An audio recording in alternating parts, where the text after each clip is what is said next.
Indian parliament Lok Sabha plus Rajya Sabha plus president. ठीक, article 79 the speaker of Lok Sabha and chairperson of Rajya Sabha are presiding officer not structural components. ये presiding officers होते हैं, structural component नहीं होते हैं। Which of the following constitute the Indian parliament? President, Lok Sabha and Rajya Sabha. Again, as per Article 79, PM is part of executive, Prime Minister, Minister of Parliamentary Affairs belongs to cabinet. ये सब क्या है? Presiding officers हैं। Secretariat is administrative not structural. Parliament is legislative organ, minister and PM executive organ. Always distinguish organs of government in questions.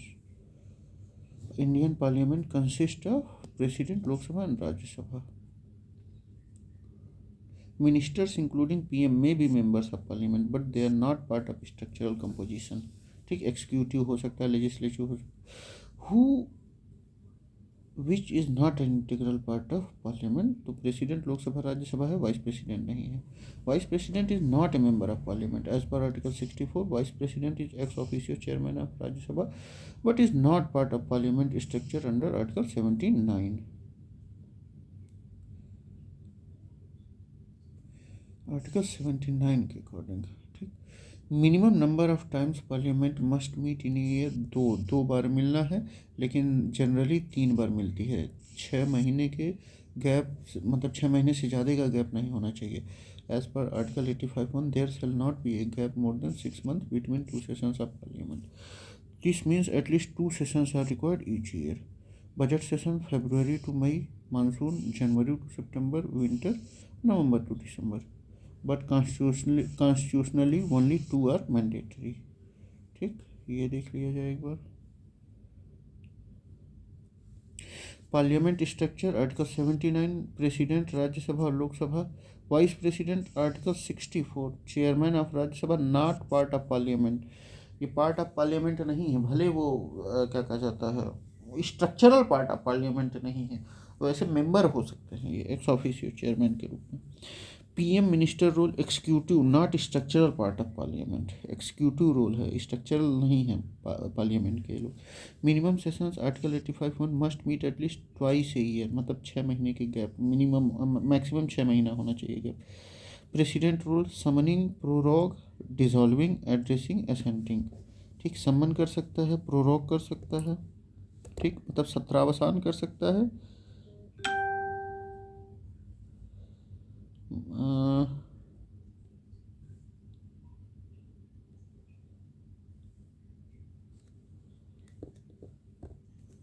मतलब सम्मन, मतलब कि सम्मन कर सकता है कि आइए मिलिए सारे लोग। और प्रोरोग में मतलब इंड कर सकता है सेशन को बिना डिज़ोल्व किए, और डिज़ोल्व भी कर सकता है। ठीक, तो सम्मन भी कर सकता है, प्रोरोग भी कर सकता है, डिज़ोल्व भी कर सकता है।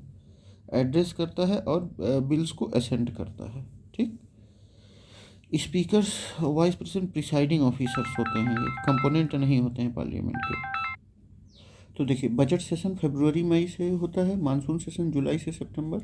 मानसून सेशन जुलाई टू सितंबर, और विंटर सेशन नवंबर दिसंबर। ठीक, what should be the interval between 2 consecutive sessions of Parliament? तो 6 months। As per article 85(1) the maximum interval between 2 sessions of Parliament should not exceed 6 months। Hence Parliament must meet at least twice a year, 2 बार जरूर मिले वो। ठीक, 1 year would violate constitutional mandate, लेकिन इसी वजह से प्रेसिडेंट समन्स, मतलब बुलाते हैं the house but with in 6 month limit, मतलब 6 महीने के अंदर, not arbitrary.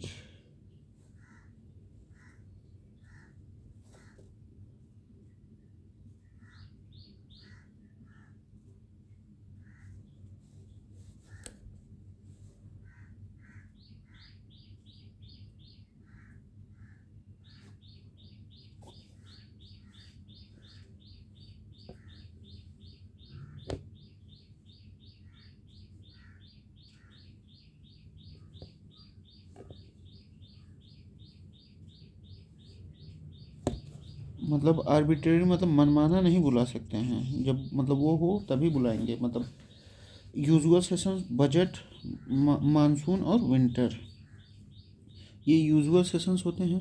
President summons parliament on the advice of council of ministers, ठीक, मतलब काउंसिल ऑफ मिनिस्टर्स के कहने पे बुलाते हैं, ठीक। The officers of parliament include deputy speaker Lok Sabha, secretary general Lok Sabha, ठीक, chairman of Rajya Sabha, speaker of Lok Sabha, हाँ ये सारे लोग ऑफिसर्स होते हैं। All mention post are officers of parliament, speaker and deputy speaker presiding officers of Lok Sabha, chairman of Rajya Sabha, vice president is ex officio chairman, ठीक, secretary general top bureaucratic officer of Lok Sabha, ठीक। तो ये चारों क्या होते हैं, ऑफिसर्स होते हैं। Speakers decide money bill status, disqualification under 10th schedule and maintain decorum. Secretary general is administrative head of Lok Sabha secretariat, ये लोक सेक्रेटरी जनरल एडमिनिस्ट्रेटिव हेड होते हैं लोकसभा सेक्रेटेरिएट के।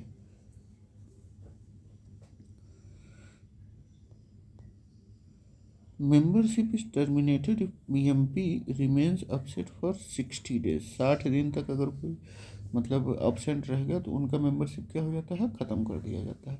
Article 101(4), if A member is absent from all meetings of a house for 60 days without permission the seat में be declared vacant, अगर बिना permission के 60 दिन तक वो खाली रह जाता है तो सीट क्या होगा, वैकेंट मान ली जाती है।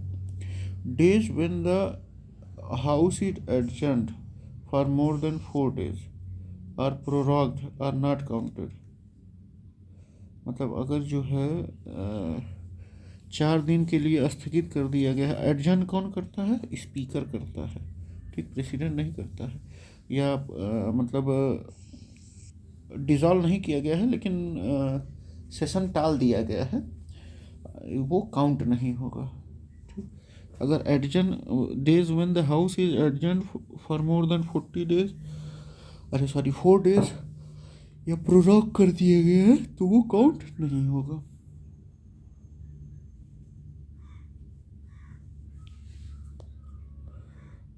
The article test attendance discipline in the legislature 60 days, अगर 4 दिन के लिए टाल दिया गया है सेशन स्पीकर द्वारा या प्रोरॉग कर दिया गया है तो क्या होगा, क्या होगा,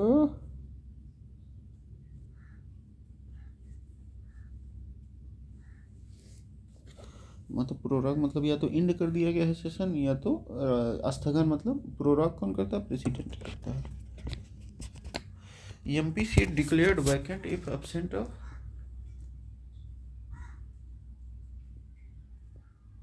2 month यानी कि 60 days, अगर 60 days तक वो बिना मतलब वो किए एब्सेंट है तो मामला गड़बड़ हो जाएगा। 2 months 60 days as mentioned in article 101(4) condition applies to both Lok Sabha and Rajya Sabha must be without permission, मतलब अगर बिना परमिशन के एब्सेंट है तब ये गड़बड़ है, और ये लोकसभा और राज्यसभा दोनों में अप्लाई होता है।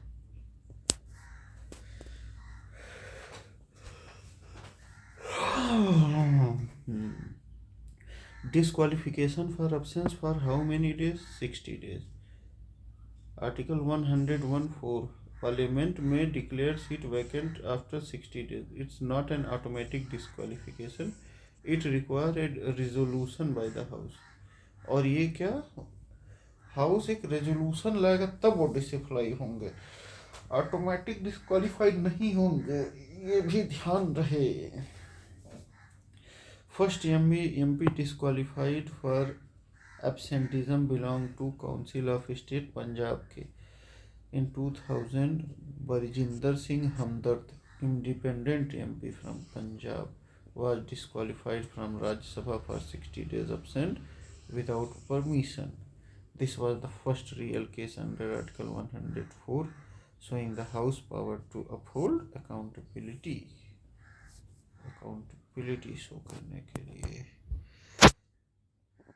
Simultaneous membership within how many days must one resign from state legislatures if elected to parliament, अगर पार्लियामेंट में इलेक्ट हो जाते हैं तो कितने दिनों के अंदर दूसरे सदन से उनको रिजाइन करना पड़ेगा, तो वो है 14 डेज के अंदर। जैसे राहुल गांधी जी, नरेंद्र मोदी जी, अमित शाह जी, ये लोग एक कभी कभी दो दो उससे हो गए थे। जैसे नरेंद्र मोदी जी बनारस और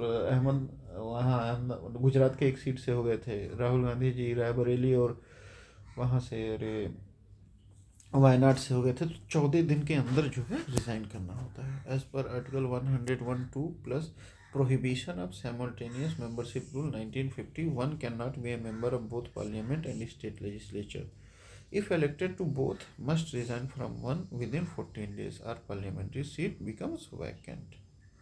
ठीक। This provisions ensures one person does not hold legislative power at two levels. One person does not hold legislative power at two levels. This rules this rule avoids conflict of interest and ensures full dedication to one house. Ensures full dedication to one house.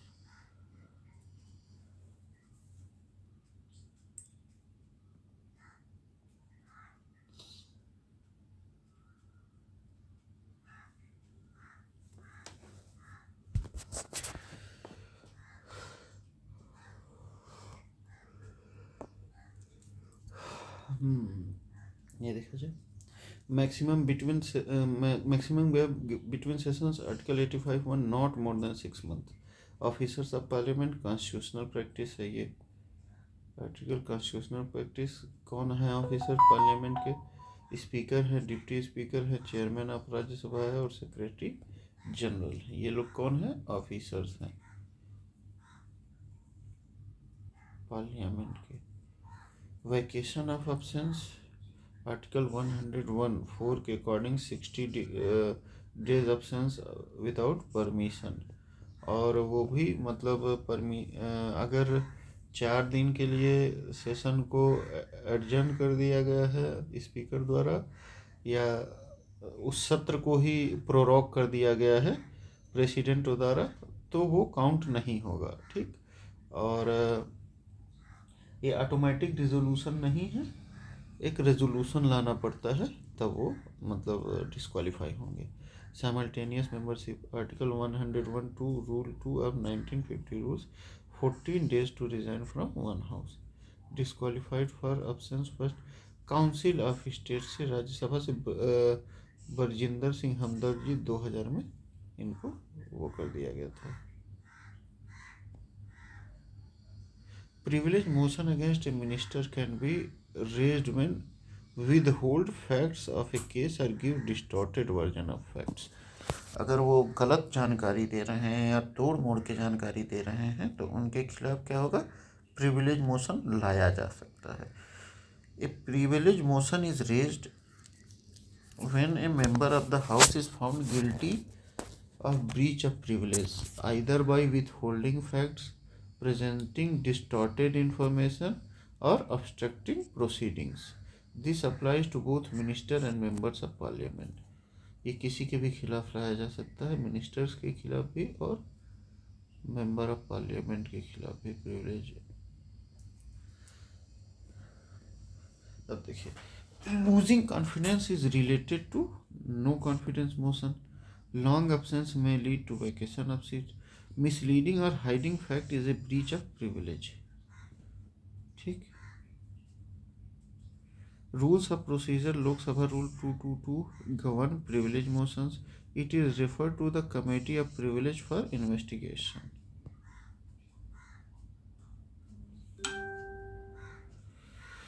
Office of profit, which statement are correct? The Parliament Prevention of Disqualification Act 1955 exempts several posts from disqualifications. सही है। This act has been amended 5 times. पता नहीं है लेकिन आप वो कर सकते हैं। The term office of profit is well defined in the constitution। नहीं, कुछ भी well defined हमको लगता है मतलब वो है ही नहीं, बस वो है। The 1959 एक्ट लिस्ट पोस्ट जैसे मिनिस्टर ऑफ स्टेट गवर्नमेंट्स या advisor that do not lead to disqualification.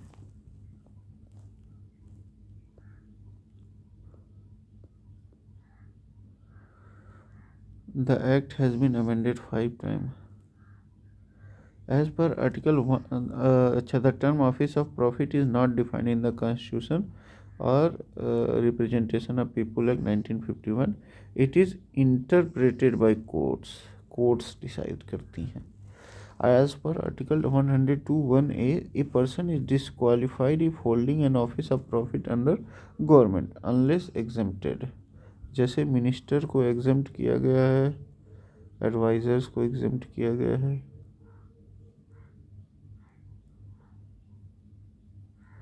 Landmark of supreme case Jaya Bachchan versus Union of India 2006. Who decides office of profit? Courts decide करते हैं. बोथ मतलब president and governor और Union Parliament. Dual level decision making होती है इसमें. Parliament makes laws declaring which office are exempt. Article 1959 act. President decide actual disqualification cases under Article 103 on Election Commission's advice. और governor जो हैं state legislature के लिए तय करते हैं आर्टिकल 192 के according. The President Governor's decision is final but made only after Election Commission's advice. Which article deal with the privileges and immunities of MPs? तो article 105. Article 105 privileges of Parliament and MPs और आर्टिकल 194 state legislature को देखता है. ठीक. Article 104 क्या बताता है? Penalty of sitting and voting while disqualified. Article 82 delimitation of constituencies. Article 82 बताता है. Article 117 introduction of money bills. Money bills या financial bills. Privileges under article 105 क्या क्या है? Freedom of speech in parliament. No civil or criminal liability for the statements made inside the house. Collective rights. Exclude strangers. Regulate internal proceedings. Article अच्छा not collective privilege of MPs. इसमें से कौन सा collective freedom नहीं है? Freedom of debates and proceedings. ये collective freedom है. Right to regulate internal matters of parliament है. Privileges of excluding strangers from house ये है. Freedom from attendance as witness ये नहीं है. ठीक. Collective privilege belong to each house as a whole to ensure functioning without external interference. Individual freedom belong to each MP personally. तो freedom from attendance as witness क्या है? ये individual freedom है. Freedom of debates and proceeding applies to the house as whole. और right to regulate internal matter of parliament, regulating internal procedure. ठीक. Privilege to exclude stranger from house. Power to exclude stranger is collective freedom right है. ठीक है. Based on British parliamentary convention not fully codified in Indian constitution. The privilege committee investigates violations. ठीक. Privilege motion. Article 105 rule 222 raised when member distorts या misleads house facts. ठीक. Office of profit. Article 102 103 1959 act. Disqualification unless exempt by law. Decision making on disqualification. President article 103 and governor 192 on election commission advice. Election commission के ही advice से constitutionally mandated process है ये. Parliamentary privileges. Article 105 parliament. Article 194 state. Collective and individual privileges जैसे speech immunity, internal regulation. Not a collective privilege. Freedom from being witness. This is an individual privilege. ठीक है. Under which article are courts prohibited from inquiring into parliamentary proceedings. देखिए privileges 105 में है लेकिन court proceedings को मतलब जज नहीं कर सकती या उसमें हस्तक्षेप नहीं कर सकती। तो ये article 122। Under which article are courts prohibited from inquiring into parliament proceedings? Article 122. Article 122 of Constitution. No court shall inquire into the validity of any proceedings in parliament on the ground of any alleged irregularity of procedure. No court shall inquire into validity of any proceedings.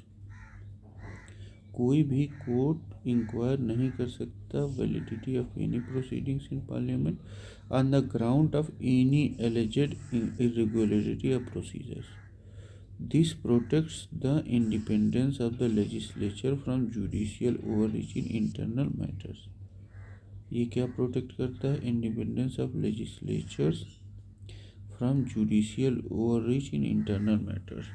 No court shall inquire into the validity of any proceedings in Parliament on the ground of any alleged irregularity of procedure. This protects the independence of the legislature from judicial overreach in internal matters. ठीक, ये judicial overreach को internal matters में आने से रोकता है। ठीक। Article 127 appointment of ad hoc supreme court जजेस। 126 relate to acting chief justice. Article 139 Supreme Court's power to issue writs. 212 gives similar protection to state legislatures. Judicial review still applies if procedures violate fundamental right or constitutional mandates. अगर मतलब अगर procedure जो है वो fundamental right या constitutional mandate को मतलब वो कर रहा है, क्या कहा जाता है, मतलब उस प्रोसीजर में मतलब खिलाफ वो प्रोसीजर उसके गड़बड़ हो रहा है, तब मतलब जुडिशियल रिव्यू हो सकता है। किहोटो होलोहान और चेचिल्लू 1992 में एंटी डिफेक्शन लॉ के अकॉर्डिंग हुआ था ये मामला। Who votes in both Lok Sabha and Rajya Sabha. अच्छा, ये एक मिनट रुक जाइए, देख लीजिए। Under which article are court prohibited from inquiring Parliament proceedings. Article 122। Who votes in both Lok Sabha and Rajya Sabha elections. Lok Sabha और राज्यसभा इलेक्शंस में कौन दोनों में वोट कर सकता है? Elected members of lower house of state legislatures. Lok Sabha election all citizens एबो 18 vote directly. Rajya Sabha indirectly elected by MLAs members of legislative assembly. Hence MLAs lower house of state vote in Rajya Sabha and also vote in president's election. Article 54. ठीक, only citizens in Lok Sabha members Rajya Sabha do not vote in Lok Sabha elections. मतलब upper house legislative council do not vote in either. MLAs vote in Rajya Sabha and presidential elections. Electoral college president का elected MPs, elected MLAs only, nominated member excluded.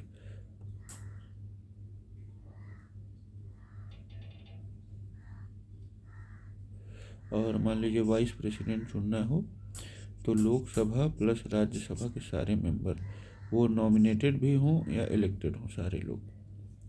Which one of the following statement is correct? All Rajya Sabha member are elected by state. नहीं, nominate भी होते हैं 12, 238 बस चुने जाते हैं।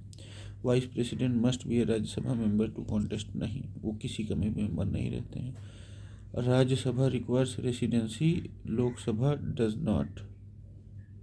Constitution bars nominated Rajya Sabha member from becoming members. नहीं।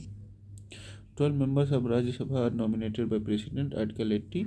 Any Indian citizen eligible for Rajya Sabha membership can contest Vice President election. He need not to be a Rajya Sabha member. वो 30 साल के होने चाहिए, इस टाइप का मामला होना चाहिए, इंडिया के सिटीजन होने चाहिए। इन 1994 2003 के बाद अमेंड हो गया। Now any candidate can contest from any state for Rajya Sabha. पहले उसी राज्य के निवासी होने चाहिए थे, लेकिन 2003 के बाद बदल दिया गया। 203 amendment to representation of people act remove residency requirement. Supreme court upheld the amendment's validity in 2006. Which statement है correct? Only Rajya Sabha not Lok Sabha can have nominated members. हाँ 103 के बाद नहीं 104 कॉन्स्टिट्यूशनल अमेंडमेंट के बाद ये बदल गया। 2019 में आया था, जनवरी 2020 के बाद ये मतलब अब कोई नॉमिनेट नहीं हुआ। 2 Anglo Indians can be nominated to Rajya Sabha. Art, science, literature और सोशल सर्विसेज से ही लेके मतलब वो नॉमिनेट किया जा सकता है। No constitutional bar for nominated member to become ministers, सही है। Nominated member can vote in presidential या वाइस प्रेसिडेंट इलेक्शन। प्रेसिडेंशियल नहीं, वाइस प्रेसिडेंट में कर सकते हैं।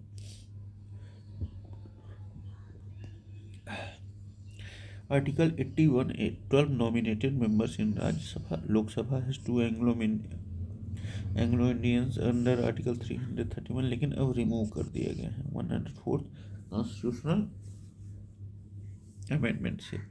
No provision to nominate Anglo Indian to Rajya Sabha, only Lok Sabha था लेकिन अब खत्म हो गया। A nominated member can be a minister but must become an elected या nominated MP within 6 months. Article 75(5). Nominated members are excluded from voting in presidential election. Even nominated Rajya Sabha या Lok Sabha member can vote in vice president election but not in presidential election. Vice President is elected by both elected and nominated members of Parliament. Article 66. Protection from judicial inquiry. Article 122 Parliament और Article 202 State Legislature. Rajya Sabha election voting. Elected MPs of state assemblies. Lok Sabha voting. All citizens above 18 years. Rajya Sabha nomination 12 members of President. Article 80 by President. Lok Sabha nomination अभी ख़त्म कर दिया गया है। Article 331 ended in 2020 via 104th amendment. Ministerial eligibility article 75(5) must become MP with in 6 months। Voting in presidential election only elected MPs and MLAs. Article 54। Voting in vice president election all MPs elected plus nominated. Article 66। अभी देखिए कि क्या मामला है कि जो nominated members हैं, अगर प्राइम मिनिस्टर और प्रेसिडेंट उनको फिट चाहें तो उनको मंत्री बना सकते हैं। ठीक, कोई कॉन्स्टिट्यूशनल प्रोविज़न नहीं है कि उनको रोक दिया जाए। ठीक, तो यहीं तक था अभी। Thank you, bye bye. अब आगे मिलते हैं।